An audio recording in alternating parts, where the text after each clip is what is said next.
हमें आर्या और ईव दिखाई जाती है। ईव कहती है सच में तुम लोग ये सारा का सारा खजाना मुझे दे रहे हो? तो वो कहते हैं बस ये आखिरी है। तो आर्या कहती है ये तो सिर्फ स्मॉल टोकन है क्योंकि आपने हमारी फैमिली को बचाया इसलिए, और वैसे भी ये हमारी दौलत का थोड़ा सा हिस्सा है तो आप बर्डन ना हो। तो वो कहती है फिर भी ये बहुत ज्यादा है। तो आर्या कहती है प्लीज इसे एक्सेप्ट कर लें, वैसे भी मरमेड्स को खूबसूरत चीजें पसंद है ना, और आपकी वजह से हम लोग इन चीजों को वापस ला पाए और अपनी प्रीशियस मेमोरी को भी, इसलिए मैं शुक्रगुजार हूँ।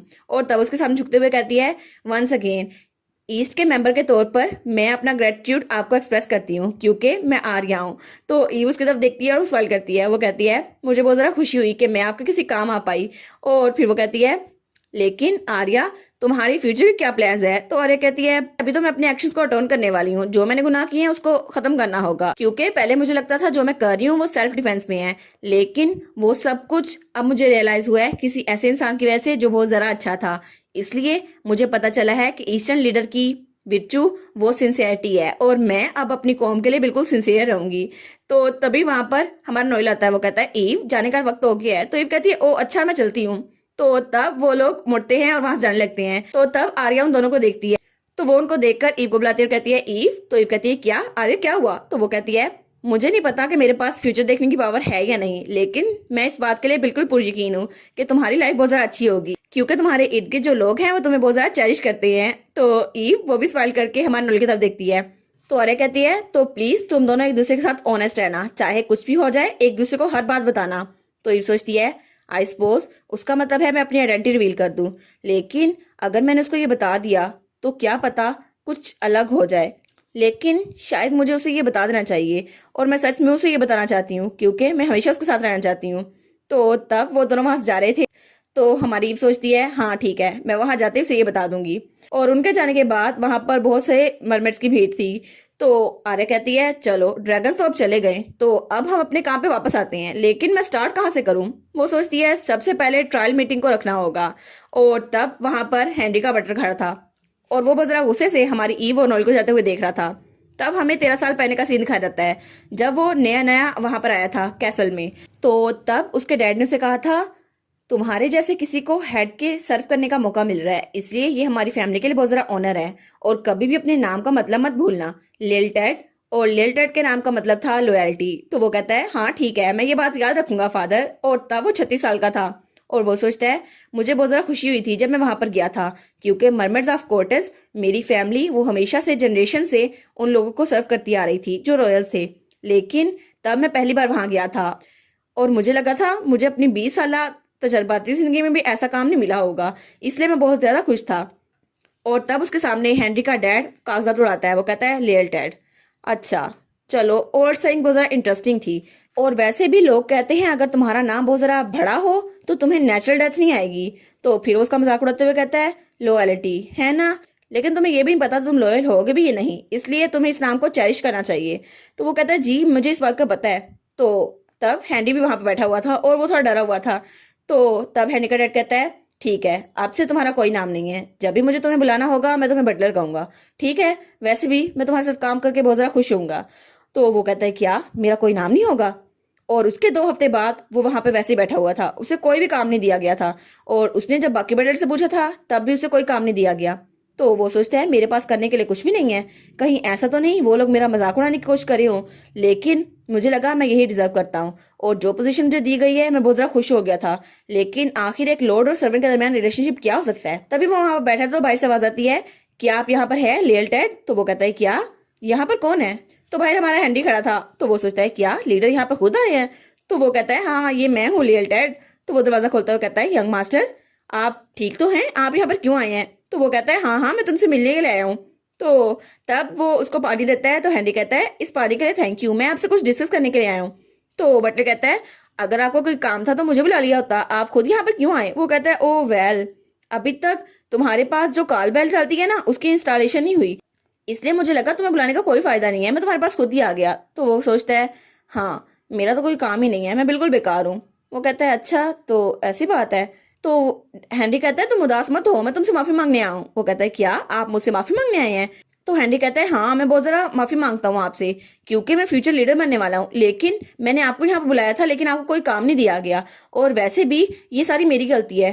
तो वो कहता है क्या आप माफी क्यों मांग रहे हैं, प्लीज अपने लफ्ज वापस लीजिए। तो वो कहता है नहीं नहीं, मैंने आपको कैसे बुलाया था, तो ये मेरा काम है। वैसे भी मेरे फादर ने मुझे कहा था कि मुझे लीडर बनने के साथ साथ अपने साथ कोई साथी चाहिए, तो तब मैंने आपको देखा और मुझे लगा आप मेरे साथ रहेंगे तो बहुत ज़्यादा अच्छा होगा, इसलिए मैंने आपको डिस्कवर किया और यहाँ पर ले आया। लेकिन डैड ने तो आपको कोई काम ही नहीं दिया था। और लियल डैड, आप तो बहुत ज़्यादा अच्छे हैं, जिन चीज़ों को निगलेक्ट किया जाता है आप हमेशा उन पर ध्यान रखते हैं, और आपने जो पॉलिसीज दी थी वो बहुत ज़्यादा अच्छी थी, तो प्लीज़ आप मेरे साथ काम कीजिएगा। अभी मुझे आप जैसा कोई ईमानदार चाहिए, तो प्लीज क्या आप मेरी गाइडिंग लाइट बन सकते हैं। तो वो कहता है क्या सच में मैं आपकी गाइडिंग लाइट बन सकता हूँ। वो कहता है ऑफ कोर्स ऐसा हो सकता है। तो हेनरी कहता है थैंक यू सो मच, मैं अपने डैड से कहूंगा आपका स्टेटस अप्रूव कर दे। तो वो कहता है यंग मास्टर, आपको ये सब कुछ करने की जरूरत नहीं है, वैसे भी वन साइड कन्वर्सेशन का कोई फायदा नहीं होता। वो कहता है अच्छा शायद यही बात हो, लेकिन अब मैं क्या कर सकता हूँ। तो फिर हेनरी कहता है चलो मुझे तुम्हारे साथ बात करके बहुत ज्यादा मजा आया, आज की बात तो बहुत ज्यादा अच्छी होगी, मैं फिर तुमसे कभी मिलने आऊंगा। वो कहता है हाँ हाँ आप यहाँ पर आए मेरे लिए बहुत ज्यादा ऑनर था, और वो बहुत ज्यादा खुश हो गया था। और वो सोचता है जी बिल्कुल मैं आपको आज से सर्व करूंगा। तो तब वो सोचता है हाँ मेरा असल मालिक वो तो लॉर्ड हेनरी है। लेकिन जब हेनरी उसको आर्या की सच्चाई देखने के लिए ले गया था, तब वो ये देखकर बहुत ज्यादा डर गया था कि आर्या वो असल में ईस्टर्न लीडर है। तो वो सोचता है क्या क्या ये लड़की सच में ट्रू लीडर है। तो तब वो डरते हुए कहता है नहीं ये लड़की ये तो रेड हेयर सायरन है, और उसने झूठ बोला था, क्योंकि वो सोचता है ये एक बटलर की जिम्मेदारी नहीं होती कि वो अपने लॉर्ड को प्रोटेक्ट करे। मैं भी लॉर्ड हेनरी को प्रोटेक्ट कर रहा हूँ क्योंकि उन्हें रूलर बनना होगा, इसलिए चाहे कुछ भी हो जाए मैं ट्रुथ को रिवील नहीं कर सकता। लेकिन आखिर में ये सब कुछ खत्म हो गया, क्योंकि ट्रुथ वो तो रिवील हो ही चुका था और सब कुछ वो खत्म हो गया था। तब वो वहां जमीन पर गिर जाता है। तो वो सोचता है मैंने अपनी पूरी लाइफ अपनी पूरी कोर लगा दी, और मैंने वो सब कुछ उस वुल्फ को दे दिया, अपना कोर, बिल्कुल मरमिट की पावर का सोर्स। अगर वो उसके पास रहा तो उसकी आइडेंटिटी रिवील हो जाएगी, और तब तब उसे पता चलेगा जो मुसीबत मैंने झेली है वो उसे भी मिले, और तब वो बहुत ज़्यादा परेशान हो जाएगी, लेकिन उसे भी वैसा महसूस होगा जैसा मैं महसूस करता हूँ। और तब जब हैरी छोटा था तब उसे बात याद आती है, जो हेनरी कहता है लिल टेड, मैंने अपने फादर से बात की है तुम्हारे डैड के बारे में, लेकिन उन्होंने कहा ये मेरे इंटरफेयर करने की जगह नहीं है। और तब उसके पाँव पे बहुत ज़्यादा जख्म थे क्योंकि उसके डैड ने उसे मारा था। तो बटलर सोचता है मुझे माफ़ कीजिएगा, लेकिन आपको मेरी फिक्र करने की ज़रूरत नहीं है यंग मास्टर, आपको अपनी हालत की फिक्र करने की ज़रूरत है, और जब तक मेरा नाम नहीं होता आप मुझे बटलर कह सकते हैं, ठीक है, और जब तक आप लीडर नहीं बन जाते तब तक मैं ऐसे ही ठीक हूँ। तो हेनरी कहता है ठीक है, जब मैं लीडर बनूंगा ना तो तुम्हारा नाम तुम्हें वापस मिल जाएगा। और तब उसने उसे पिगी बैट राइड दी थी और वो उसको वहां से लेके जा रहा था। तो वो सोचता है यंग मास्टर, मैं हमेशा आपके साथ रॉयल रहूंगा, चाहे आपका ताल्लुक रॉयल फैमिली से हो या फिर नहीं, और ये वुल्फ इसको तो मैं एक्सपोज करके ही रहूंगा। हमें शीबा का टेंट दिखाया जाता है जहां पर उसकी दुकान थी। तो शीबा कहता है मियाँ तुम जरा डर क्यों रहे हो, आखिर हुआ क्या था। तो मियाँ बहुत ज्यादा डरा हुआ था। वो कहता है अब मैं क्या करूं, मुझे लगा सब कुछ ठीक हो जाएगा, लेकिन तब वो सब कुछ हो गया। और हेनरी वो तो वहां का लॉर्ड था ना, मुझे लगा था वो सब कुछ ठीक कर देगा, लेकिन वहां सब कुछ गड़बड़ हो गया और मैं वहां से भाग आया, पता नहीं मैं कैसा हूँ। वो सोचता है डैम, मैंने कभी एक्सपेक्ट नहीं किया था कि लीडर इस सब में इन्वॉल्व होगा। तो शीबा कहता है मियाँ अगर तुम्हें इतनी फिक्र हो रही है तो तुम अपनी फैमिली को इसमें इंटरफेयर क्यों नहीं करने देते और अपनी फैमिली की हेल्प क्यों नहीं लेते। तो मियाँ कहता है क्या अपनी फैमिली की हेल्प ले लूं, क्या तुम मजाक कर रहे हो। तो वो सोचता है तुम्हें पता है ना पूरे टूना में मेरी क्या पोजीशन है, कोई भी मेरी हेल्प कभी नहीं करेगा। तो शिबा कहता है हाँ ये बात तो बिल्कुल सच है, लेकिन अब मैं कर भी क्या सकता हूँ। तो तभी उसे बाहर से आवाज आती है। वो कहता है क्या, बाहर तो बहुत जरा आवाज आ रही है, मैं बस अभी चेक करके वापस आता हूँ। तो मियाँ वहीं पे बैठा हुआ था, उसे भी बाहर से आवाजें आ रही थी और वो रो रहा था। तभी हमारी ईव उसके पास आती है और कहती है शीबा अब तुम कैसे हो? और मैं तो यहाँ अपनी लॉस्ट कैट से मिलने आई हूँ। तो ईव बड़ी जरा खुश लग रही थी और उसके पीछे जियोन था। तो मियाँ कहता है क्या तुम तुम अभी तक जिंदा हो, तुम ठीक हो। तब वो और जरा रोने लग जाता है। तो ईव कहती है इसको क्या हो गया। जियोन कहता है ब्रदर आपको क्या हो गया। तो शिबा कहता है ये फिर से शुरू हो गया। तो ईव और जियोन उसके पास आते हैं। तो ईव कहती है तुम तो डिसअपियर हो गए थे, अब मैं क्या करूं। तो जियोन कहता है आपको आइडिया भी है कि हम कितने जरा परेशान थे। तो तब सारी गलतफहमी दूर हो गई थी और मियाँ वहां पर मुंह फुलाकर बैठा था। वो कहता है सारी मेरी गलती थी। तो ईव कहती है मैंने कभी एक्सपेक्ट नहीं किया था तुम इतने जरा हर्ट हो गए। तो जियोन कहता है क्या आपका रोना हो गया। वो कहता है रो रहा था, मैं कोई नहीं रो रहा था, मेरी आंखों में सैंड गई थी। तो शिबा कहता है क्या तुम्हारी आंखों में सैंड गई थी, तो जब मेरे सामने रो रहे थे वो क्या था। तो वो कहता है नहीं नहीं मैं बिल्कुल नहीं रो रहा था। तो फिर वो कहता है तुम्हें पता भी है मैं कितना ज्यादा सरप्राइज था जब तुम अचानक ईस्ट चले गए। तो जियोन कहता है ओ वो तो मैं चला गया था रेचल के साथ। तो शिबा कहता है एनीवेज रोड नोएल यहाँ पर आपको ढूंढते हुए आए थे, तो मैंने पहले गेस कर लिया था कि आप उनके साथ ही होंगे। तब नोएल और रेचल पीछे खड़े थे और बड़े गुस्से से उसे घूर रहे थे। वो कहता है लेकिन लगता है आप लोग बहुत ज्यादा क्लोज है। तो ईव कहती है हाँ हाँ, मैं मिया और शिबा तुम दोनों को बाद में एक्सप्लेन कर दूंगी, इसलिए फिक्र ना करो। तो वो सोचता है इनकी आंखें कितनी ज्यादा स्केरी हैं। तो तब हमारी ईव कहती है मैंने तुम्हारे लिए गिफ्ट प्रिपेयर किया है। तो वो कहता है क्या गिफ्ट? लेकिन आपने पिछली बार मुझे बहुत ज्यादा पे कर दिया था। वो कहती है नहीं नहीं, मनी की बात नहीं है, तुमने पहले भी नहीं जियोन से पैसे लिए।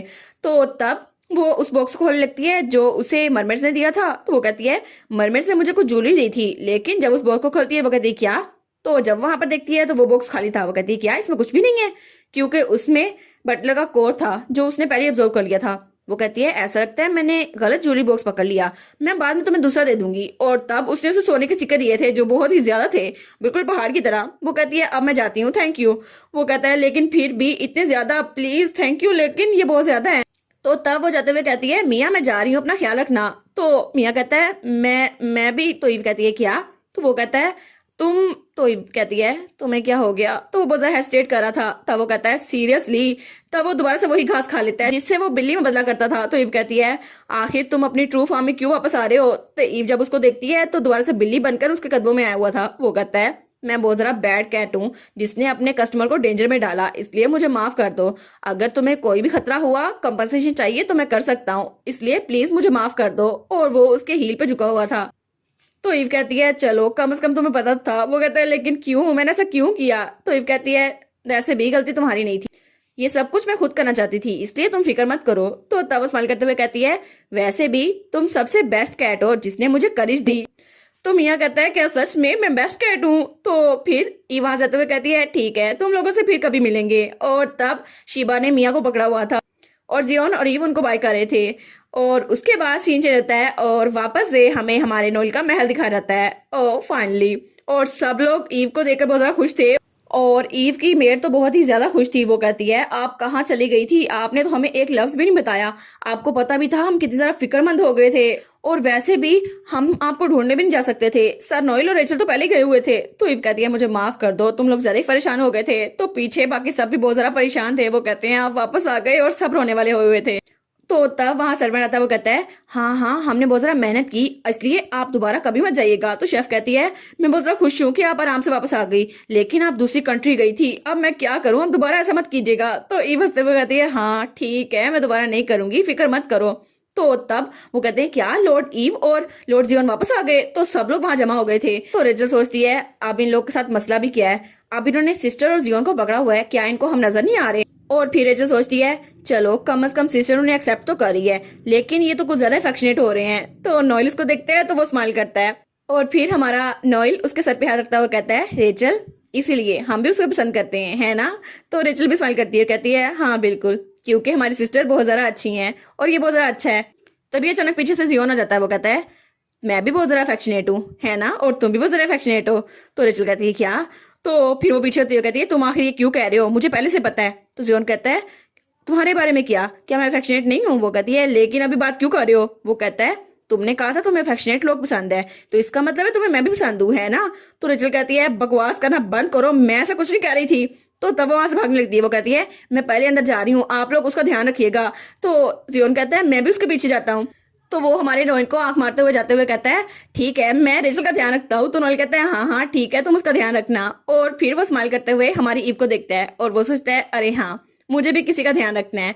तो वो चलता हुआ हमारी ईव के पास आता है जिसके पास सारे लोग खड़े हुए थे। तो वो जल्दी से आके हमारी ईव को हक कर लेता है। वो कहता है मेरी पार्टनर। तो ईव कहती है क्या? वो कहता है माई लेडी, अब हम लोग मिल गए। तो ईव कहती है क्या नोएल गुदगुदी हो रही है? तो वो कहता है तुम बहुत ज्यादा थक गई होगी, तुम्हारा फीवर भी बहुत ज्यादा बढ़ रहा है, तो क्या हमें अंदर जाके रेस्ट नहीं करना चाहिए? तो ईव कहती है हाँ करना तो चाहिए। तो तब उसका दिल भी बहुत ज्यादा तेज से धड़क रहा था। वो कहती है ओ नो, नोएल तो मुझे एम्बेरस कर रहा है। अब मैं उससे आर्या ने जो बात की थी मार्क के बारे में कैसे बात करूं? अब मैं उसको देख रही हूँ तो मैं सब कुछ नोएल को कैसे एक्सप्लेन करूं? और वो सोचती है मैं इसको कैसे बता सकती हूँ, ये इनोसेंट आदमी, इसको मैं ये सब कुछ कैसे एक्सप्लेन करूंगी, लेकिन इसकी इनोसेंट आइज तो देखो। तो तब वहां से आते हुए कहती है हाँ मुझे बहुत ज्यादा अजीब लग रहा है, तो मैं बस रेस्ट करने जा रही हूँ। तो नोएल कहता है ठीक है मैं पीछे आता हूँ। तो तब मेड्स वहां खड़ी उनको देख रही थी, वो ज्यादा एम्बेरस हो रही थी। तो इव कहती है ठीक है बस तुम कूल डाउन होने की बात कर लो। तो वहां से आते हुए वो कहती है मुझे माफ कर देना, मैं वापस जा रही हूँ, तो प्लीज आप लोग आराम से रहिएगा, मैं अंदर जा रही हूँ। तो सब लोग कहते हैं ठीक है, हम लोग बात समझ गए। तो उसकी मेट कहती है ठीक है आप जाइए। तो सर्वेंट कहता है अरे हाँ, हम भी तो बहुत सारा काम करना है, क्योंकि हमें मास्टर की वेडिंग की प्रिपरेशन करनी है, और उनकी वेडिंग तो बहुत जल्द होने वाली थी, जिनकी प्रिपरेशन बहुत ही ज्यादा प्यारी लग रही थी, और वो फ्लावर्स तो बहुत ही ज्यादा अमेजिंग लग रहे थे। और इसी के साथ ये वाला पार्ट यहाँ पर ख़त्म। तो आप लोग बताइएगा आपको ये पार्ट कैसा लगा।